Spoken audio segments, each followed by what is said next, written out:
पिछले लगभग 2 दशक से लेखन विधा के माध्यम से समाज में अलख जगाने का कार्य कर रहे प्रतिष्ठित लेखक एवं शिक्षाविद ब्रह्मदत्त शर्मा ने अपने हाल ही में प्रकाशित हुए उपन्यास आधी दुनिया पूरा आसमान को लेकर मीडिया से विशेष वार्ता की।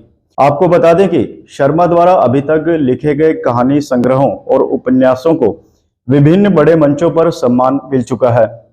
ब्रह्मदत्त शर्मा ने बताया कि आधी दुनिया पूरा आसमान उपन्यास वर्तमान परिदृश्य में महिलाओं की वास्तविकता को उजागर कर रहा है और एक महिला की दशा और संघर्ष के उपरांत मिली दिशा का व्याख्यान उपन्यास में किया गया है। पिछले लगभग 2 दशक से लेखन के क्षेत्र में कार्य कर रहे प्रख्यात लेखक एवं शिक्षाविद ब्रह्मदत्त शर्मा अभी तक 3 कहानी संग्रह और 3 उपन्यास लिख चुके हैं। शर्मा की लेखन विधा की संपूर्ण समाज द्वारा सराहना की जा रही है। लेखक ब्रह्मदत्त शर्मा द्वारा लिखित उपन्यास आधी दुनिया पूरा आसमान अभी हाल ही में प्रकाशित हुआ है, जिसकी समाज के हर वर्ग द्वारा प्रशंसा की जा रही है। गौरतलब है कि ब्रह्मदत्त शर्मा लगभग 1 दर्जन प्रतिष्ठित पुरस्कारों से सम्मानित हो चुके हैं। आधी दुनिया पूरा आसमान उपन्यास को लेकर हमने लेखक ब्रह्मदत्त शर्मा से विशेष रूप से बात की। इस खास बातचीत के दौरान शर्मा ने बताया कि आधी दुनिया पूरा आसमान शिवना प्रकाशन द्वारा प्रकाशित किया गया है। इस उपन्यास को लिखने के लिए शर्मा द्वारा काफी रिसर्च किया गया है। इसे पूरा करने में लगभग 6.5 साल का लंबा समय लगा।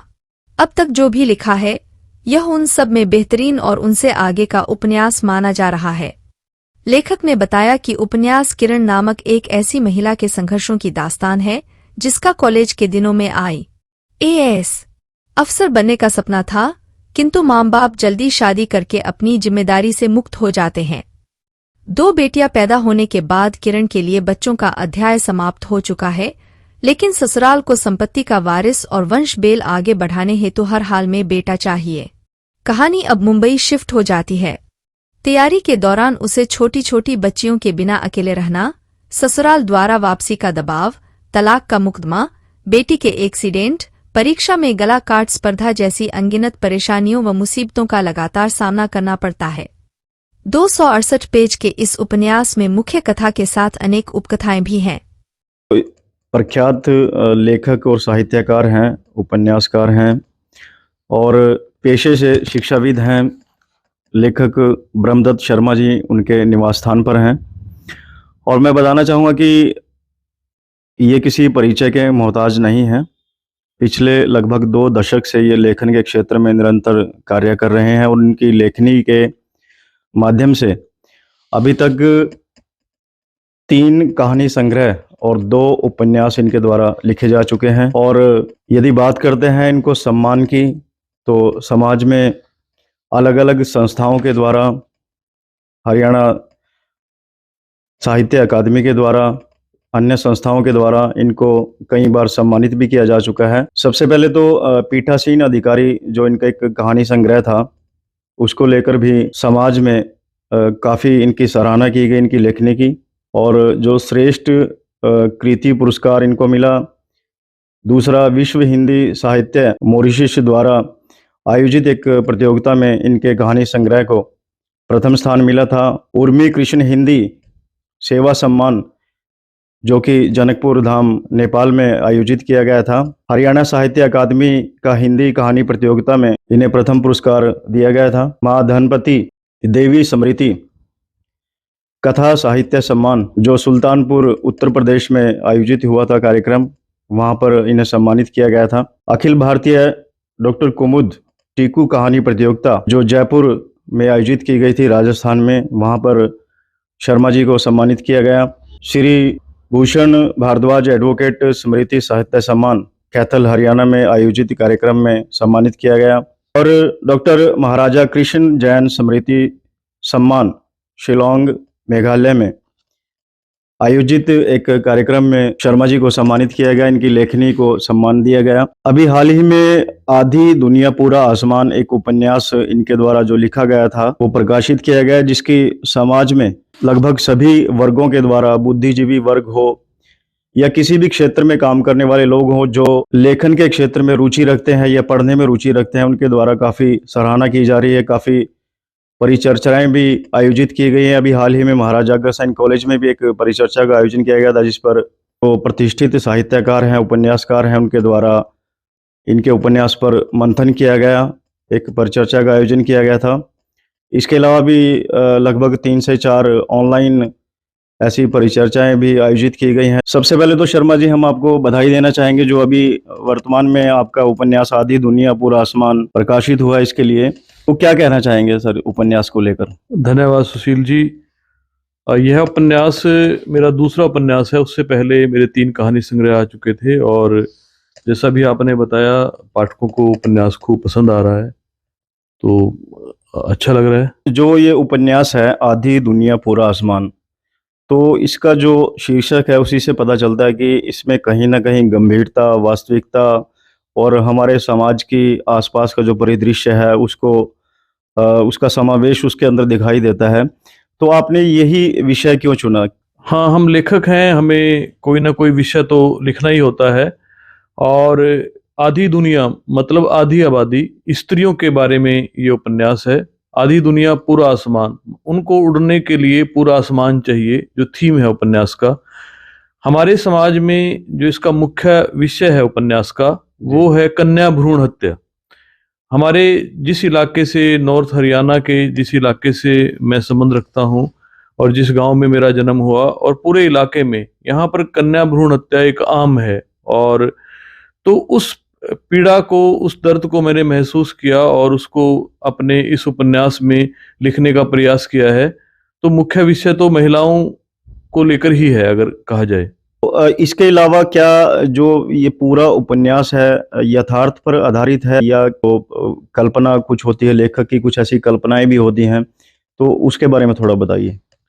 इसमें दोनों बातें हैं, कल्पना भी है और यथार्थ भी है। यथार्थ तो हमारे इलाके का जो मेल चाइल्ड की प्रेफरेंस है, वो मैं कहूँगा नॉर्थ हरियाणा में नहीं बल्कि पूरे इंडिया में है, पूरे देश में है, और कहा जाए तो पूरे संसार में भी कह सकते हैं आप। जी, जी, जी। लेकिन जो इसकी कहानी है, इसमें कुछ यथार्थ है। किसी पात्र को लिया है, तो हमारे समाज में ऐसे पात्र अमूमन देखने को मिल जाते हैं, और कुछ कल्पना भी है। तो और जब लेखक लिखता है तो दोनों चीजें ही आमतौर पे समावेश होता है। तो इस उपन्यास में भी ऐसा ही है, तो जी। दोनों ही चीजें हैं।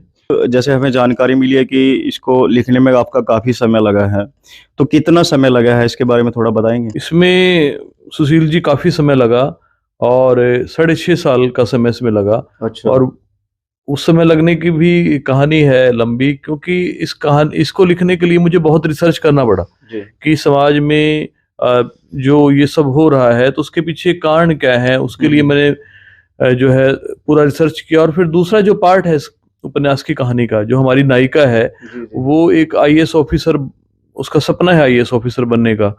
तो वो आईएएस ऑफिसर बनती है। तो आईएएस ऑफिसर बनने के लिए क्या क्या किताबें पढ़ी जानी चाहिए, कौन कौन से कहाँ से कोचिंग लेनी चाहिए, वो सब बातों की जानकारी मुझे नहीं थी। तो मैंने वो सारी जानकारी इकट्ठी की, किताबें पढ़ी, यूट्यूब वीडियो देखे, और सब चीज़ों का मैंने जहाँ से भी जानकारी प्राप्त कर सकता था वो सब मैंने प्राप्त की। और फिर जो है ये उपन्यास, इतना समय इसमें लग गया। बार बार एडिटिंग किया मैंने, बार बार इसको जो है एडिट किया, तो तब ये इतना समय इसलिए इसमें लग गया। तो शर्मा जी स्वाभाविक सी बात है कि जिस प्रकार से समय भी ज़्यादा लगा है, इसमें रिसर्च भी ज़्यादा की गई है, तो और मेहनत अन्य उपन्यास और कहानी संग्रह की अपेक्षा इसमें ज़्यादा रही है। तो उसी प्रकार समाज से और जो लेखन क्षेत्र से जुड़े लोग हैं उनसे या अन्य जो और वर्ग हैं उनसे अपेक्षाएँ भी हमारी अधिक हो जाती हैं एक लेखक की। तो किस प्रकार की अपेक्षाएँ रही हैं प्रकाशित होने से पहले और प्रकाशित होने के बाद किस प्रकार का रिस्पॉन्स उपन्यास को लेकर मिल रहा है आपको? बिल्कुल सही पूछा आपने, क्योंकि जब आप एक अच्छा लिखते हो तो लोगों की उम्मीदें अगले उपन्यास के लिए या किताब के लिए और भी ज़्यादा बढ़ जाती हैं। तो इसी वजह से कोशिश की, अपनी तरफ से लेखक एक प्रयास करता है। तो मैंने कोशिश की एक लंबा समय लगाकर एक अच्छा उपन्यास लिखने की, और अब जब पाठकों के सामने जा रहा है तो खूब उसको सराहा जा रहा है, लोग उसको पसंद कर रहे हैं। और हमारे यहाँ पढ़ने का ऐसा ज़्यादा रिवाज भी नहीं है, लेकिन उसके बावजूद भी लोग किताब मांग रहे हैं और पढ़ रहे हैं। ये अपने आप में बहुत एक सुखद खबर है हमारे इलाके के लिए, हमारे शहर के लिए। लेखक का प्रयास रहता है कि वो हर वर्ग के हर व्यक्ति की समझ में वो बात आए और उसको पढ़ने के बाद कहीं न कहीं यदि 100 लोग पढ़ेंगे तो 100 में से यदि 2 भी उस पे अमल करते हैं तो एक लेखक को ये संतुष्टि रहती है कि मेरी जो लिखी गई बात है, जो मेरी लिखी गई जो कहानी संग्रह है, उपन्यास है या कोई आर्टिकल है, तो उसमें एक संतुष्टि मिलती है। तो क्या जो आपकी लेखन शैली इस उपन्यास में रही है, वो इस प्रकार की रही है कि इसको हर व्यक्ति इसको समझ पाएगा? हाँ, इसमें मेरी प्रयास यही रहा था कि इसकी भाषा सिंपल हो, जिसको एक आम पाठक पढ़े और उसको समझ में आए, और जो अगर कोई एक बुद्धिजीवी व्यक्ति पढ़े तो उसको भी अच्छा लगे। तो प्रयास यही रहा और यही उसका रिजल्ट मुझे मिल भी रहा है। भविष्य में क्या आप देने वाले हो समाज को? फिलहाल जब से ये उपन्यास प्रकाशित हुआ है उसके बाद तो इसको जो है कोशिश यही है कि पाठकों तक पहुंचाया जाए, इस प्रयासरत हूँ। लेकिन उससे पहले ज़रूर कुछ कहानियाँ लिखी थी, और अब मैं, क्योंकि उपन्यास में काफ़ी लंबा समय लगा और उस वजह से मेरी कहानियाँ लिखना छूट गया, तो मैं अब दोबारा कहानियाँ की दुनिया में फिर से लौट जाना चाहता हूँ। कुछ कहानियाँ हैं और आजकल पढ़ भी रहा हूँ, तो कोशिश यही है कि मैं आगे कहानियाँ ही लिखूँ फिलहाल। जो महिलाओं की जो दशा है, उसको भी इसमें बताया गया है। तो इसका सार क्या रहता है? क्योंकि जो पाठक है, उसको पाठक को भी पूरी उपन्यास पढ़ने के बाद कुछ ऐसा उसके पास आना चाहिए, उसको मिलना चाहिए, उसकी विचारधारा बदलनी चाहिए। तो क्या सार है इसका? सार इसका ये है कि एक लड़की है गांव की जो बहुत इंटेलिजेंट है, पढ़ने में यूनिवर्सिटी टॉपर है, और उसका सपना है आईएएस ऑफिसर बनने का। गांव की लड़की है, और लेकिन उसका जो परिवार है वो बड़ा एक सामंतवादी है। वो, उनकी सोच यही है कि भाई जल्दी फटाफट इसकी शादी करो। अब उनको इस बात से कोई लेना देना नहीं कि लड़की का सपना क्या है। और फिर वो एक अगले परिवार में चली जाती है, और वहां पर भी वही है, इकलौता लड़का है, तो उसको, उनको बेटा चाहिए। इसको एक लड़की होती है, फिर दूसरी, और फिर उसके बाद जो है उस पर बार बार ये प्रेशर है कि भाई हमें तो बेटा चाहिए। और इस क्रम में वो परिवार से और उसके बीच में एक तनाव होता है, लेकिन वो परिवार जो है अपनी बात पे कायम रहता है और बार बार उसको जो है लिंग परीक्षण और गर्भपात के लिए उसको जोर देता है, और अल्टीमेटली उसको झुकना पड़ता है। तो कई बार ऐसा होने के बाद भी जब बेटा नहीं होता तो वो परिवार और ज़्यादा अग्रेसिव हो जाता है, गुस्से में आ जाता है, उनकी मांग बढ़ती चली जाती है। उनको लगता है कि इतने बड़े परिवार, हमारा जो जमीन जायदाद है, घर बार है, उसका वारिस कौन होगा। इसलिए उस लड़की पे को टॉर्चर किया जाता है और वो अल्टीमेटली घर छोड़ के मायके में चली जाती है। लेकिन आपको पता है हमारे समाज में मायके वाले भी बेटियों को नहीं रखते। तो उसके पास अब चारा क्या है? तो वो, उसकी एक सहेली होती है जो उसकी मदद करती है, और वो मुंबई में नौकरी करती है, तो वो उसको वहां पर बुला लेती है। तो सारा उपन्यास की कहानी यही है कि उसको एक स्त्री, बेटा ना होने की वजह से भीतर और बाहर उसका संघर्ष कैसा है, उस पर क्या बीतती है, उसके अंदर क्या चलता है और बाहर उसको किन किन परिस्थितियों को सामना करना पड़ता है, ये कहानी है मुख्य। दूसरी कहानी, दूसरा पार्ट जो इस उपन्यास का है वो ये है कि वो लड़की फिर किस प्रकार से जो है अपनी बेटियों को छोड़कर अपनी सहेली के पास रहती है, और आईएएस बनने के लिए क्या कुछ करती है, कितना संघर्ष करती है, किन किन मुसीबतों से उसको गुजरना पड़ता है। बहुत बड़ा संघर्ष है उसका अल्टीमेटली। और जब वो फिर आईएएस बनती है, कैसे बनती है, और फिर क्या उसकी जिंदगी कैसे बदलती है, क्या समाज की सोच बदलती है या नहीं, ये सब मुद्दे इस उपन्यास में उठाए गए हैं। इस उपन्यास के लिए हम आपको बहुत बहुत बधाई देते हैं शर्मा जी, और परमपिता परमात्मा से यह प्रार्थना करते हैं कि आपकी लेखनी इसी प्रकार ऊर्जा के साथ लिखती रहे और समाज में, क्योंकि लेखक का काम केवल लिखने तक सीमित नहीं है, वो लेखनी के माध्यम से समाज को सचेत करना, जागरूक करना, ये लेखक का उद्देश्य रहता है।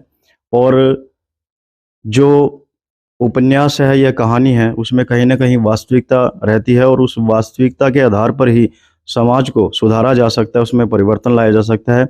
आपको शर्मा जी एक बार फिर से उपन्यास को लेकर बहुत बहुत बधाई। धन्यवाद सुशील जी, आपका भी बहुत बहुत धन्यवाद।